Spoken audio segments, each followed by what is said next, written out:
전능하사 천지를 만드신 하나님 아버지를 내가 믿사오며 그 외아들 우리 주 예수 그리스도를 믿사오니 이는 성령으로 잉태하사 동정녀 마리아에게 나시고 본디오 빌라도에게 고난을 받으사 십자가에 못 박혀 죽으시고 장사한 지 사흘 만에 죽은 자 가운데서 다시 살아나시며 하늘에 오르사 전능하신 하나님 우편에 앉아 계시다가 저리로서 산자와 죽은 자를 심판하러 오시리라. 성령을 믿사오며 거룩한 공회와 성도가 서로 교통하는 것과 죄를 사하여 주시는 것과 몸이 다시 사는 것과 영원히 사는 것을 믿사옵나이다. 아멘. 오늘 우리에게 주시는 하나님의 말씀은 신약성경 에베소서 6장 4절 말씀입니다. 에베소서 6장 4절, 신약성경 316면에 있는 말씀입니다.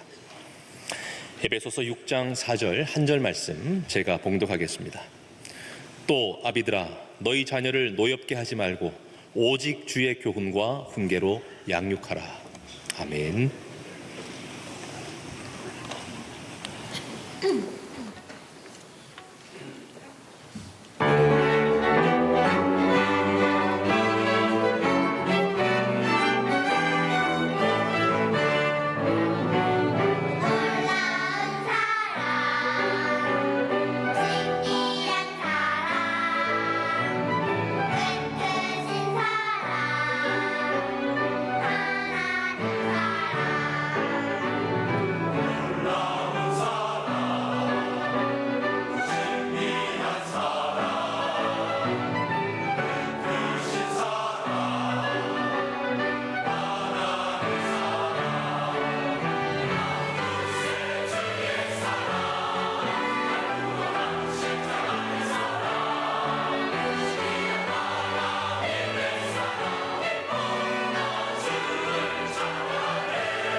아이들을 키우는 부모들 보면은 아이들이 막 이제 막 크는 집안의 부모들은 보니까 아이가 빨리 컸으면 좋겠다고 그래요.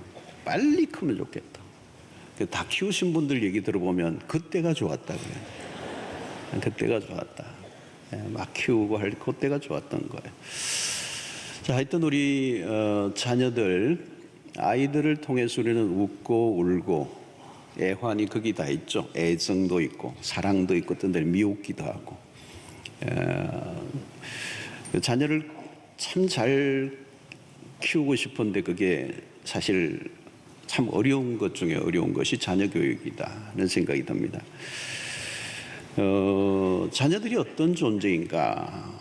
어떤 사람은 그 자기의 소원을 못다한 소원을 이루기 위한 하나의 도구로, 그래서 어떤 아버지는 그러죠. 이 애비의 한을 풀어다오. 너는 꼭 그 학과를 가서 그 직업을 가져서 이 애비가 못한 한을 좀 풀어다오. 자식이 애물단지라고 하는 사람들도 있어요. 애물단지. 무자식이 상팔자다 이런 얘기도 하고요.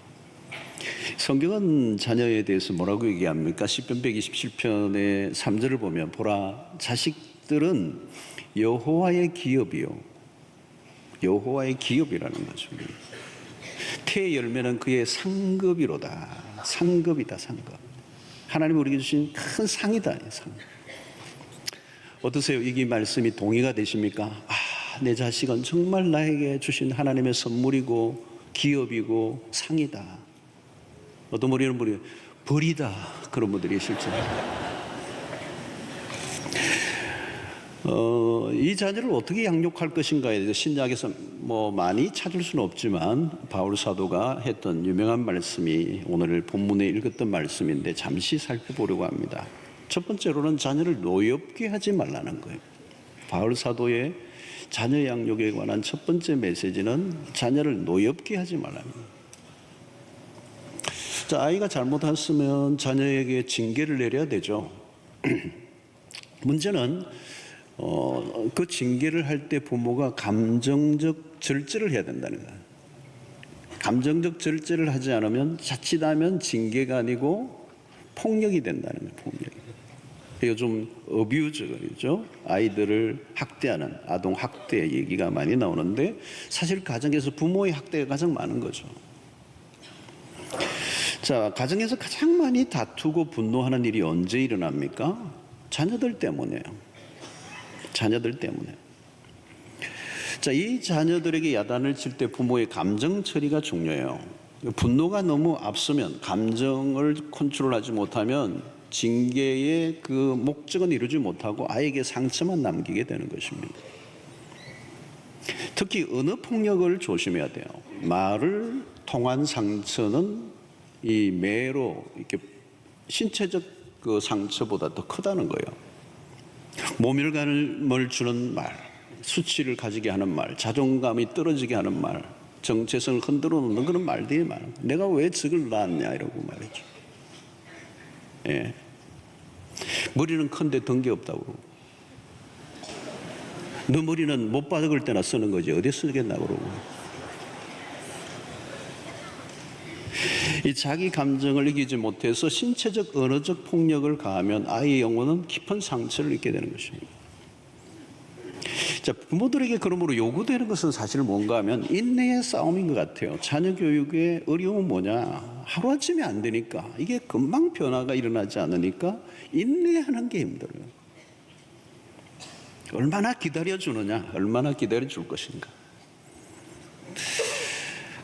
현실을 보면 아니잖아요. 혼을 내도 뭐 성적이 금방 올라가는 게 아니고 태도가 금방 바뀌는 게 아니니까 어떤 데는 더 악화될 때 참 기다리는 게 어려워요. 기다리는 거. 무엇보다도 부모의 기대치가 높을 때 분노가 일어납니다. 기대치가 높아요. 다 보면 부모들은 기대치가 높아요. 자, 이런 기다려주는 부모가 있을 때 자녀들은 돌아오게 되어 있습니다. 누가 기다려줄 수 있을까요? 그것은 하나님에 대한 신뢰를 하는 사람들입니다.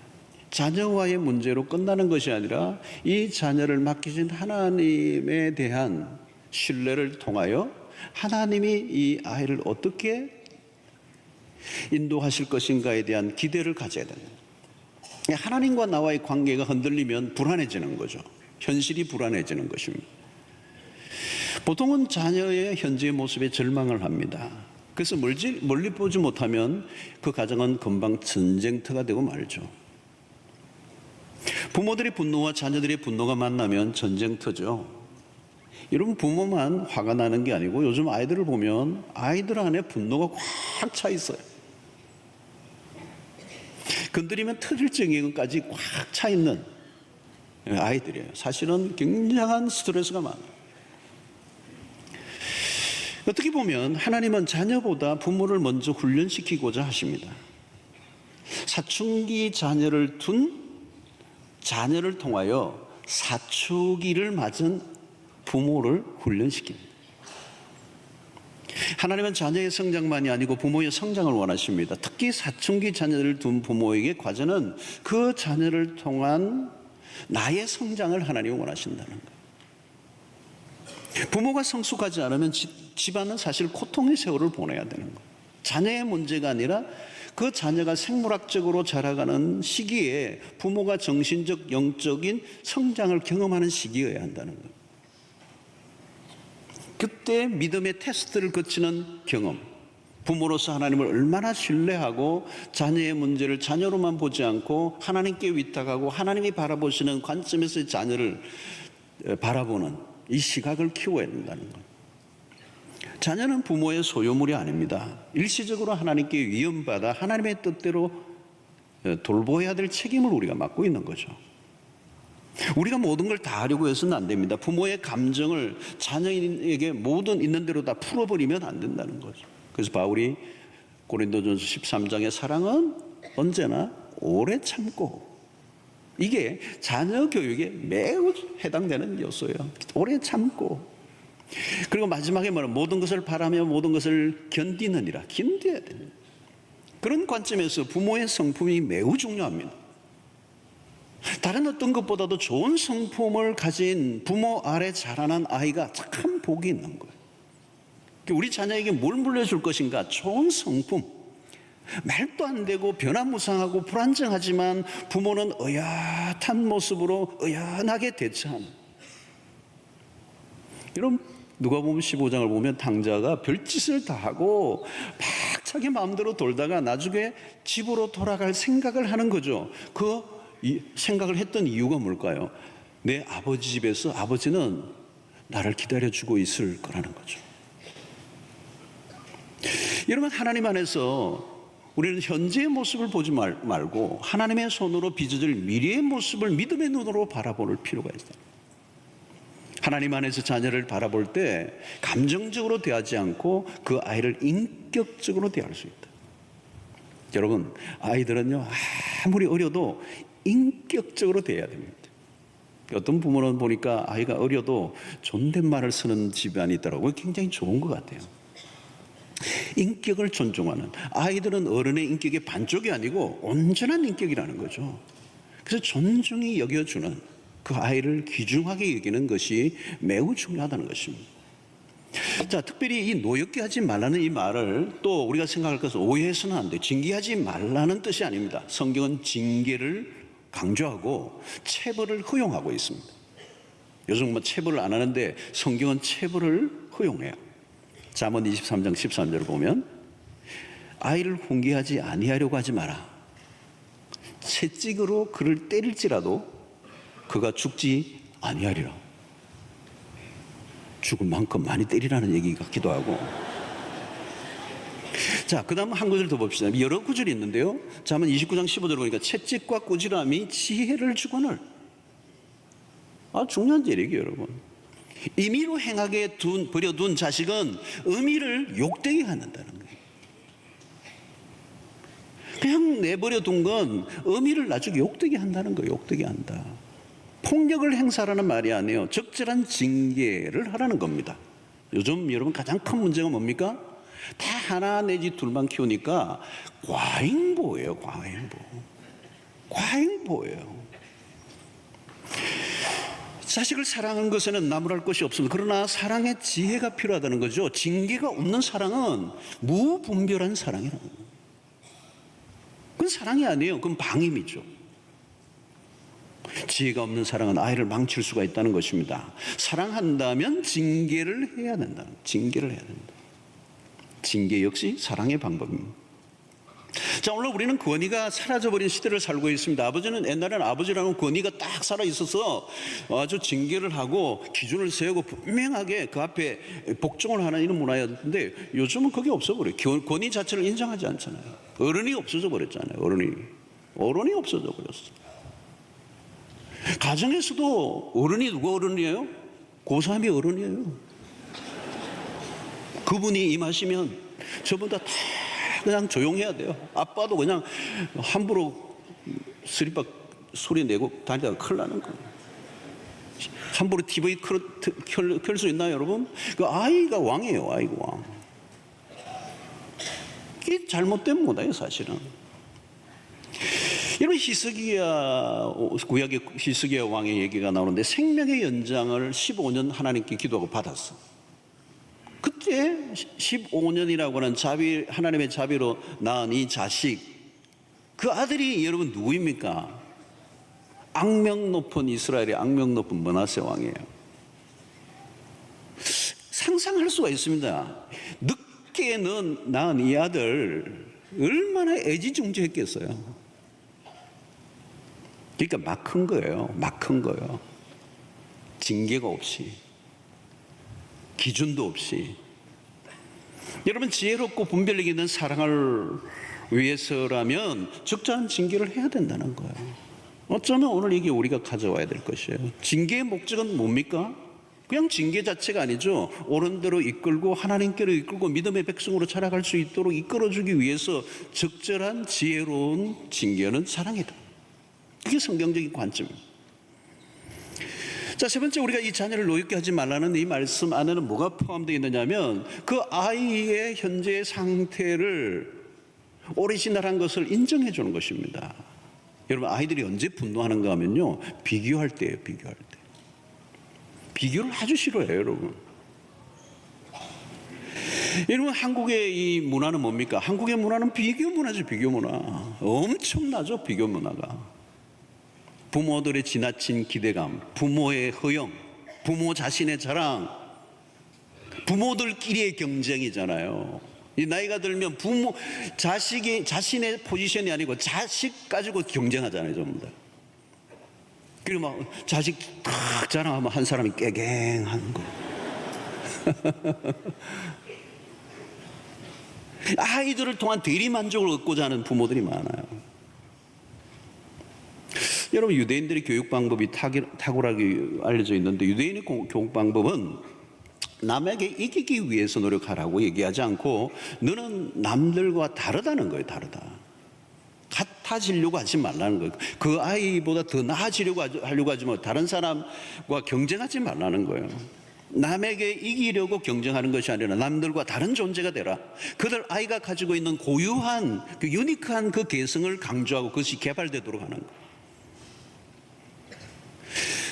여러분, 그것을 인정해주고 발휘되도록 해주는 게 교육이다. 1등이 되라고 하지 말고 유명한 사람이 되지 말고 가장 너다운 너가 되라는 거예요. 사실 이게 성경적인 방식이에요, 여러분. 하나님이 그 아이를 만드신 목적이 있다는 거죠. 하나님이 그 아이를 만드실 때 그 아이 안에 있는 그 DNA, 그만이 가지고 있는 어떤 끼, 그만이 가지고 있는 어떤 결, 그가 갖고 있는 독특성, 아무도 흉내낼 수 없는 유니크한 그것이 드러날 수 있도록 도와주는 일을 누가 해요? 부모가 해야 된다. 막 어떤 고정된 틀, 이 사회가 만들어 놓은 어떤 기준 안에 나도 그냥 따라가면서 집어넣으려고 아이들을 강압하고 강요하고 닥달을 하고 그 상처를 받고 분노하는 거예요. 부모의 그 소원과 그 요구에 만족시키기 위한 도구가 되니까 얼마나 화가 나겠어요. 자기는 자기가 살고 싶은 생각이 있는데 넌 그거 하면 안 된다고 그러고 기준 안에 집어넣으려고 하니까 분노하는 거예요. 그 아이가 아이답게 자라가게 해주도록 그 아이의 결을 살려주는 그 일이 바로 부모가 해야 될 일이고 바로 그 성경적 교육 방식이라는 거죠. 여러분, 그런 것들을 위해서 우리가 해야 될 일은 뭐냐면 아이들에게 귀를 기울여 주는 겁니다. 주로 이제 여러분 얘기할 때는 부모가 얘기를 다 하죠. 앉아라, 꿇어 앉아라. 그게 뭐냐? 계속 얘기하는 거예요. 너만 보면 답답하다. 왜 말귀를 못 알아듣니? 그러고. 여러분, 부모의 매우 중요한 역할은 그 아이의 소리에 귀를 기울여 주는 겁니다. 부모가 하고 싶은 얘기를 다 하는 게 아니고 말도 안 되는 얘기를 하지만 계속 들어주는 거예요. 여러분, 예수 그리스도의 인카네이션, 이 성육신의 교리가 이 기독교의 복음의 핵심 중에 하나입니다. 하나님이 인간의 몸을 입고 오셨다는 거, 이거 대단한 겁니다. 왜요? 우리와 소통하시는 거. 하나님이 하나님의 위치로만 계시면 우리가 소통이 안 되는 거예요. 그 하나님의 그 지존과 우리가 어떻게 대화가 가능합니까? 소통이 가능합니까?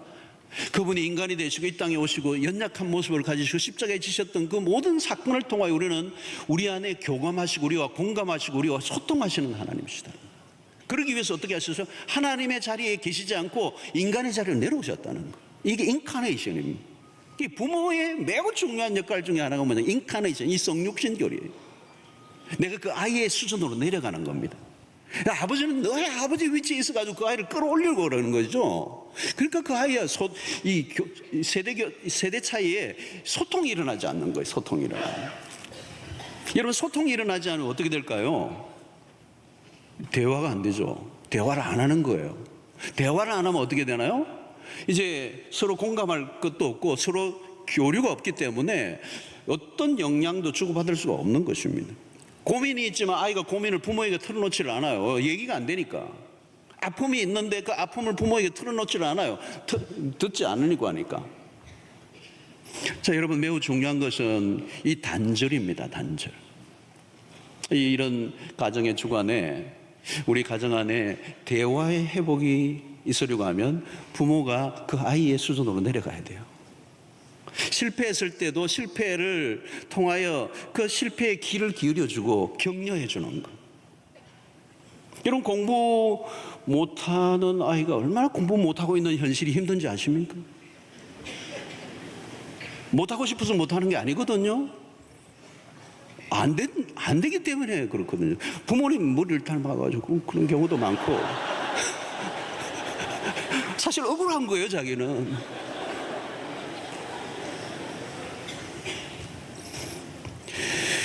여러분, 실패했을 때도 응원해 주는 거예요. 응원해 주는 거. 참 쉽지 않았죠. 쉽지 않죠. 38명 중에 37등 하면 진짜 힘들죠.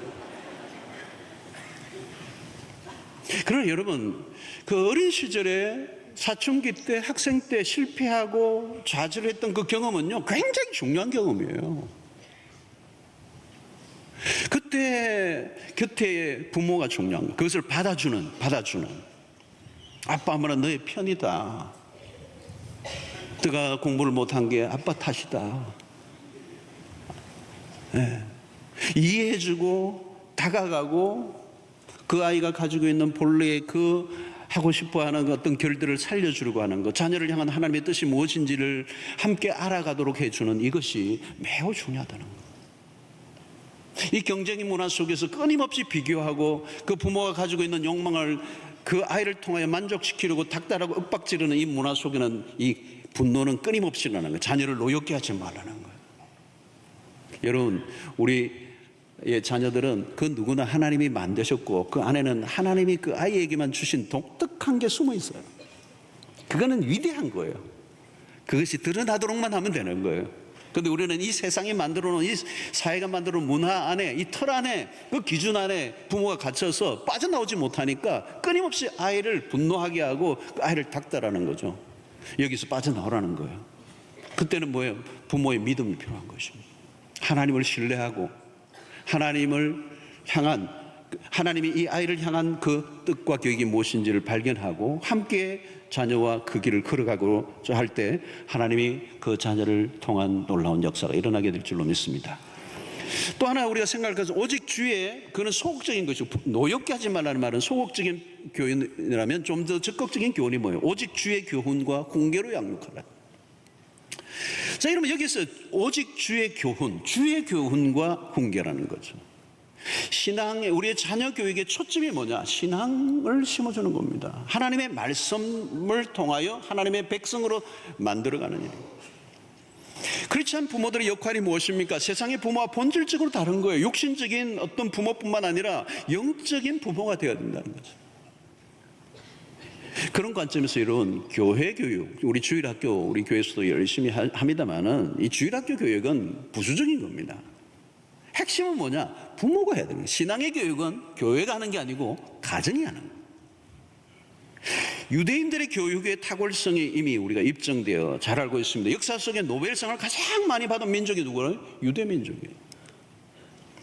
역사 속에 지금까지 노벨상을 수여한 게 한 300명 정도 된다고 그래요. 300명 지금까지. 여러 노벨상이 있잖아요. 근데 그게 300명 받았는데 그 중에 유대인이 몇 명이냐? 100명 정도 받았어요. 3분의 1을 받았어요. 뭐 남의 나라 얘기니까 별로 감동은 없지만 여러분, 이게 놀라운 거잖아요, 여러분. 유대인이 몇 명이냐? 지금 디아스포라 미국에까지 포함된 흩어져 있는 유대인을 다 모아봐야 1,500만밖에 안 돼요. 근데 노벨상 3분의 1을 받았단 말이에요. 이게 뭐가 있는 거예요? 그들은 세계적으로도 범죄율이 낮고 우수한 인재들이 많아요. 여러분, 이것은 선천적인 것이 결코 아니라는 거예요. 유대인들이 뭐 특별한 어떤 DNA를 받았고 특별한 머리가 좋아서가 아니고 그들 고유의 교육 때문이라는 거예요. 그럼 우리가 이미 다 알려져 있는 거예요. 그 중심에는 뭐가 있느냐? 그 중심에 뭐가 있느냐? 신앙교육이다. 신앙교육의 핵심이 뭐냐? 가정에서의 신앙교육이라는 거예요. 이게 유대 민족을 바꿔놓는 것이죠. 그들은 어디를 가나 여러분 공동체를 이룹니다. 제가 있던 호주에서도 멜버른이라는 도시에 그들은 유대인들을 모이면 딱 먼저 뭘부터 짓느냐? 회당을 짓습니다. 회당. 시나고그죠. 회당을 딱 짓고 회당 주변으로 다 사람들이 이사를 와요. 딴 데 살지를 않아요. 딴 동네 뭐 어디 뭐 경치적으로 다 따로 사는 게 아니라 회당 중심으로 다 하는 거예요. 집을 사면 그 주변에 회당을 중심으로 다 집을 사고 안식일이 되면 3대가 다 할아버지, 아버지, 아들이 다 까만 키파라고 하는 모자, 까만 모자를 쓰고 3대가 차 같은 거 안 타잖아요. 여러분 안식일에 차도 안 타요. 전부 다 걸어서 가까우니까 걷기 위해서, 차를 안 타기 위해서, 안식일을 지키기 위해서. 그리고 할아버지, 아버지, 아들이 신앙의 교류를 하는 거예요. 같이 예배를 드리는 거예요. 사실 이렇게 따로 예배 드리는 것보다 함께 예배 드리는 게 더 좋아요, 사실.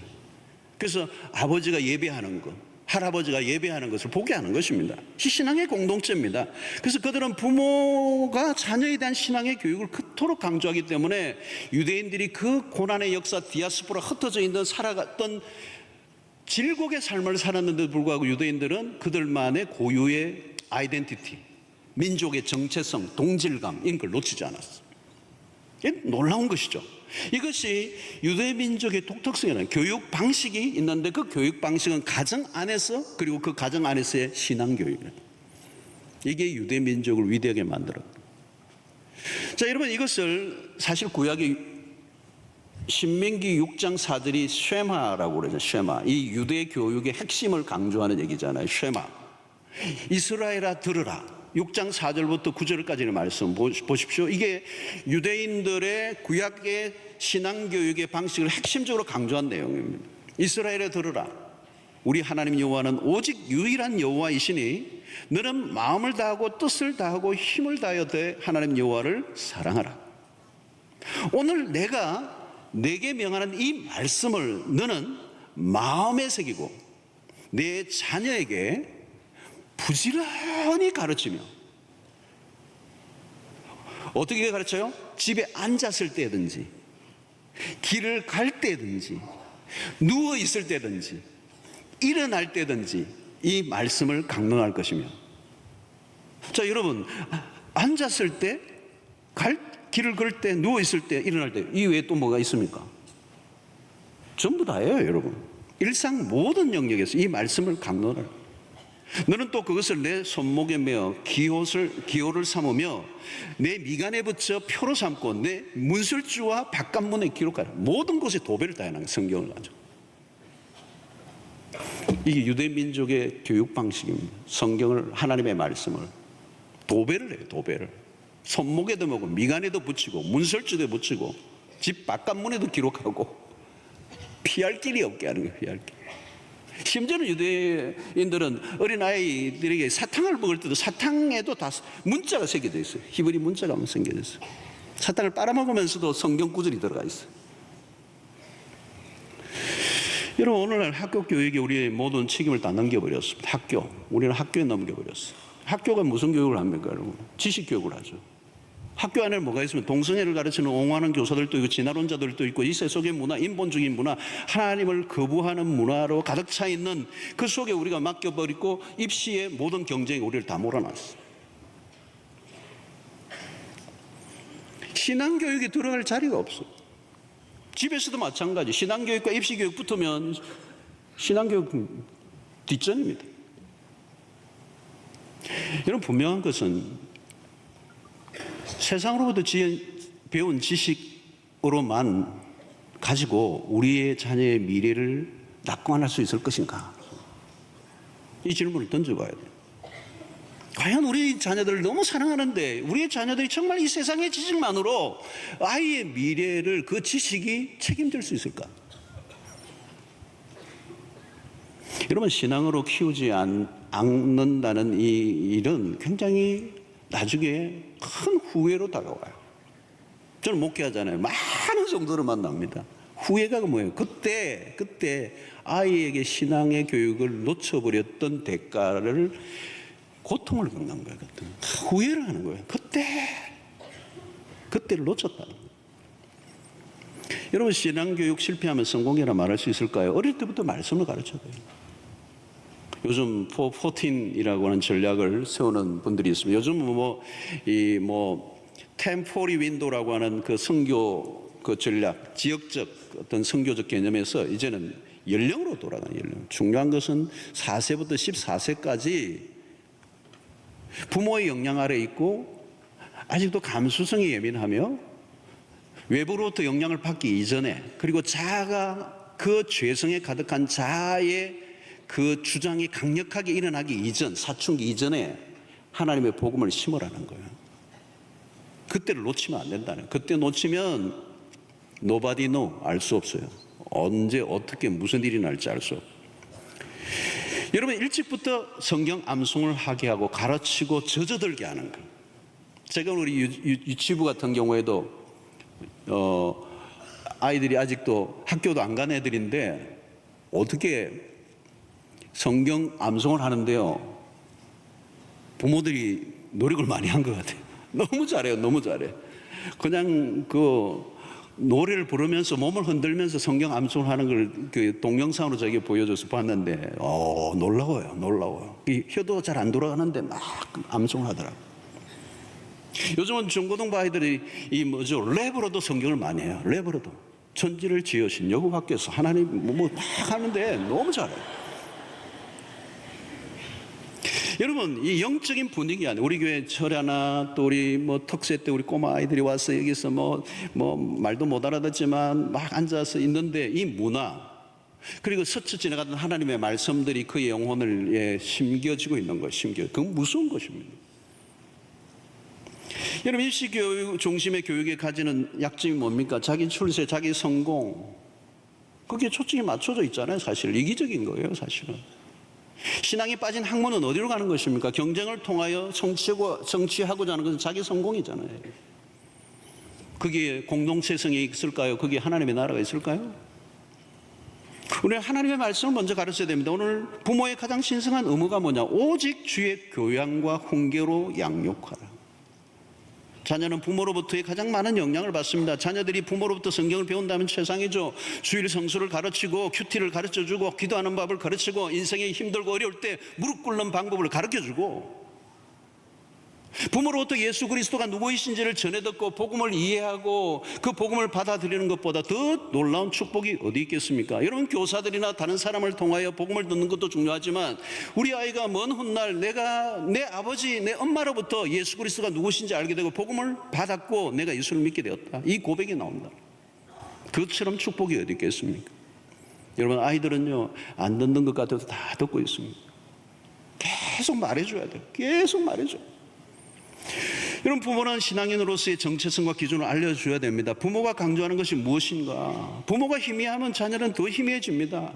자녀가 학교를 하루 안 가면 난리가 나는데 교회는 몇 주 빠져도 그냥 담담하게 지난다면 진정한 신앙인이라고 볼 수 있을까요? 이것은 자녀의 문제가 아니라 부모의 신앙의 문제로 귀결되는 것입니다. 부모의 역할 중 중요한 것은 말보다 삶으로 가르치는 이죠. 말한 것이 아니라 보여준 대로 우리 자녀들이 따라옵니다. 부모의 역할은 보여주는 거예요. 부모가 먼저 하나님을 잘 믿는 것. 아이들은 부모가 하나님을 진짜 믿는지 안 믿는지, 믿는 척 하는지 잘 알아요, 여러분. 보지 않는 것 같지만 다 보고 있는 거. 자녀들은 부모를 보고 모델링 하고 있습니다. 우리 엄마 난 약간 사쿠라다, 나이롱이다, 아니면 진짜 믿는다. 이거 다 알아요, 여러분. 모르겠습니까, 여러분?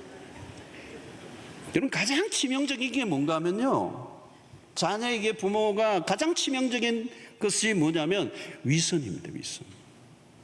위선이다라고 생각이 되면 이제 아무것도 할 게 없습니다. 자녀에게 부모가 할 수 있는 일이 아무것도 없어요. 우리 부모님은, 우리 아버지는 뭐 교회에서 뭐 직분이 뭐 있는 것 같은데 집에 오면 아니다. 이게. 다 알아요. 진짜인지 아닌지. 하는 척 하는지. 우리 엄마 아빠는 위선자야. 이 말을 듣는 순간 끝난 겁니다. 게임 끝난 거예요. 아무것도 못해요, 여러분. 진실된 모습 보여줍니다. 내가 진짜 예수를 믿는가? 그러니까 자녀 교육의 문제는 뭘로 귀결되느냐면 부모의 신앙으로 귀결되는 겁니다. 내가 진짜 하나님 믿으면 자녀는 돌아옵니다. 자녀는 믿게 돼 있습니다. 부모가 위선으로 신앙생활을 하면 갈 길이 뭡니다. 그들은 하나님께로 돌아올 기약이 없습니다. 정직하게 반응해야 돼요. 부모의 부도덕한 삶, 부모의 매일 부부의 싸움, 폭력, 알코올 중독, 거짓말, 이건 자녀의 삶에 그대로 삶을 파괴하는 거죠. 어린이날 어디 뭐 유연지 갔는데 입장료 7세 미만은 무료다 그러니까 9살 보고 너 7살이나 해라 그러고 막 들어간단 말이에요. 그럼 아이는 들어가면서도 우리 엄마 돈은 있는데 거짓말쟁이네.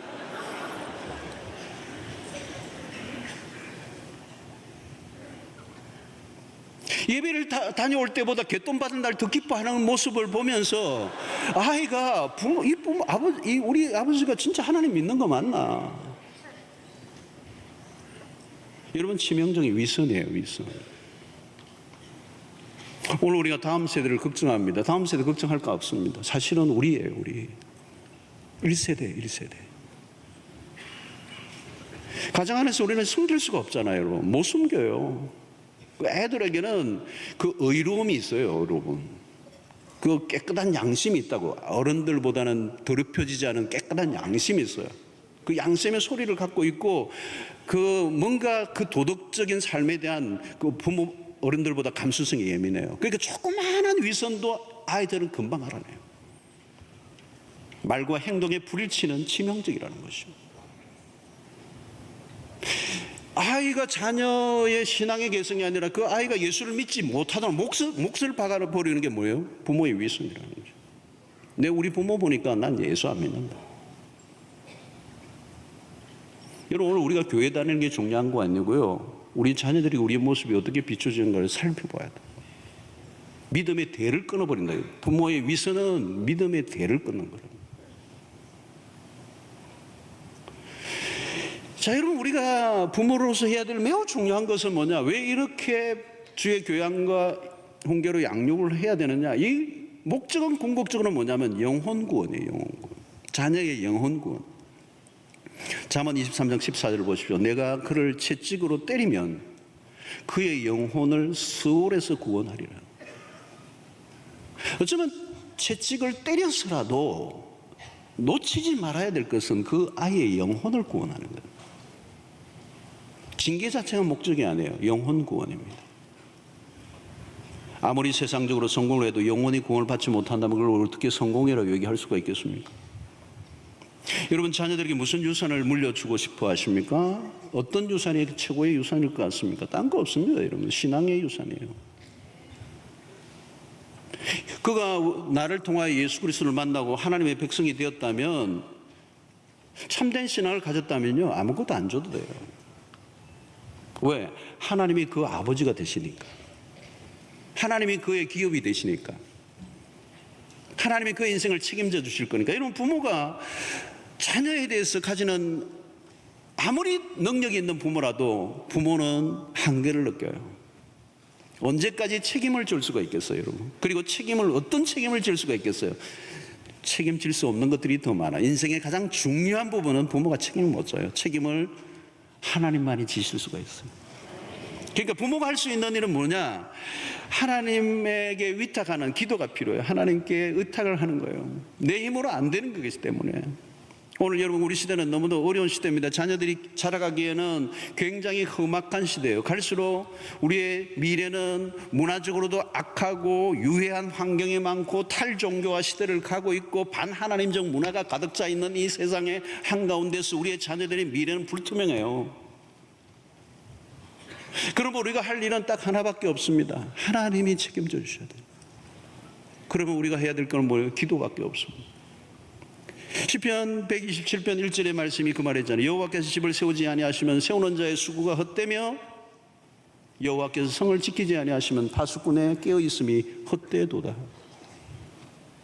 여호와께서 지켜주지 아니하시면 우리가 아무리 눈을 뜨고 있어도 안 되는 겁니다.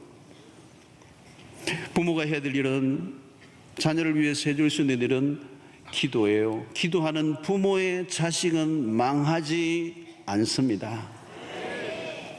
하나님의 손에 자녀를 맡기는 것입니다. 자녀를 양육하는 분들을 여러분 인정하실 거예요. 절대적 한계, 우리의 간섭과 우리의 어떤 노력이 아니라 하나님 앞에 우리의 자녀를 올려놓고 무릎으로 눈물로 기도할 때, 어거스틴의 어머니 모니카의 기도가 한 시대를 풍미하는, 그야말로 타락의 일로를 걸었던 10대의 사생활을 낳고 어마어마한 그런 실패의 삶을 살았던 그 아이가 한 시대를 풍미하는 위대한 인물로 바꿔놓는 그 기도, 그 한가운데는 어머니 모니카의 기도가 있습니다.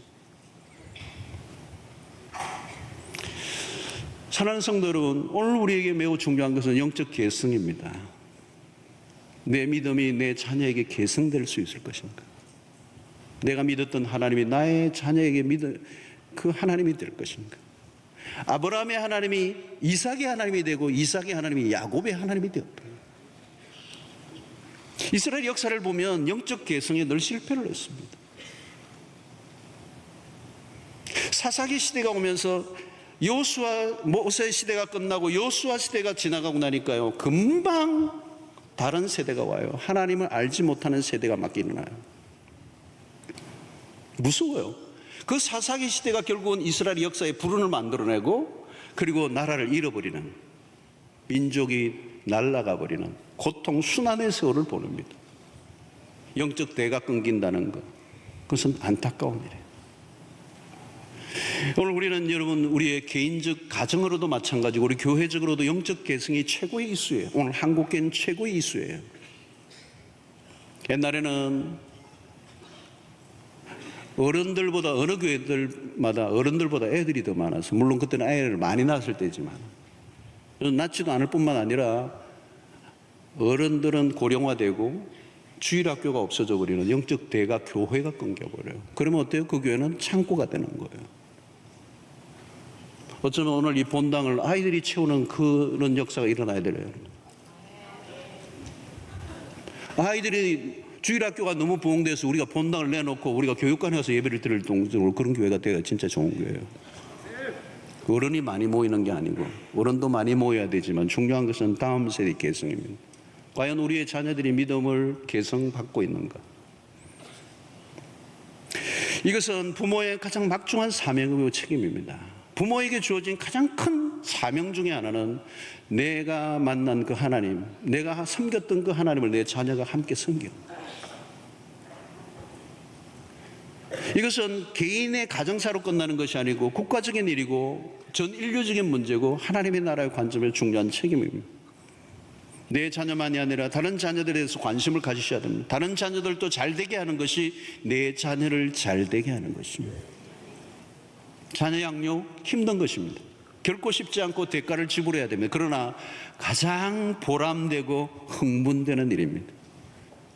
자녀가 말씀 안에서 자라고 그 영혼이 구원을 받을 뿐만 아니라 하나님의 설계하신 그대로 모든 가능성과 잠재력이 발휘되도록 우리 개인의 가정뿐만 아니라 우리의 공동체가 힘을 쓸 때, 그게 전 인류적이고 하나님의 나라가 이 땅에 도래케 하는 일에 우리의 사명을 다하는 것이라고 믿습니다. 여러분, 자녀는 그냥 애물단지가 결코 아니에요.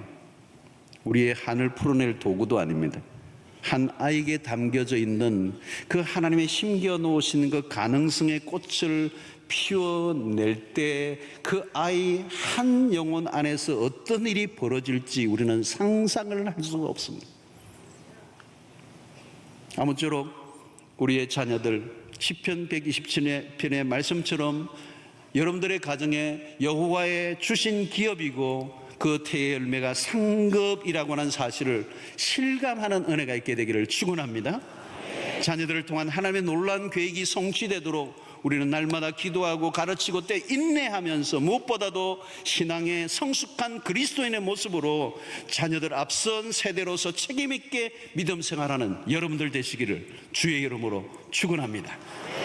기도하겠습니다. 하나님 아버지, 우리의 자녀들에게 주신 하나님의 귀한 가능성, 그 잠재력, 그 하나님의 계획과 섭리들이 꽃이 피고 열매가 맺도록 우리가 그들을 잘 양육할 수 있도록 도우시고 무엇보다도 영적 계승이 일어날 수 있도록 축복하여 주시옵소서.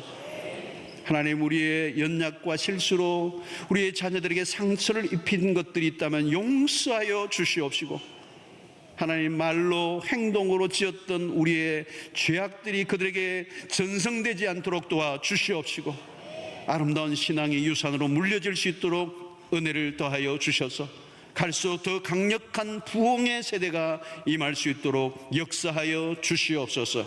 예수님의 이름으로 기도하옵나이다. 아멘. 이제는 우리 주 예수 그리스도의 놀라우신 은혜와 하나님의 크신 사랑과 성령의 교통하심이 우리에게 맡겨주신 자녀들 여호와의 기업이요 우리의 상급이 되는 일을 위하여 우리가 최선을 다해 양육하고 또 그들을 돕고 섬기며 세워가는 그 일을 결단하여 우리의 가정에 축복이 되고 선물이 되는 삶을 살기로 결단하고 돌아가는 주의 백성들 머리 위에 지금부터 영원토록 함께 있을지어다. 아멘.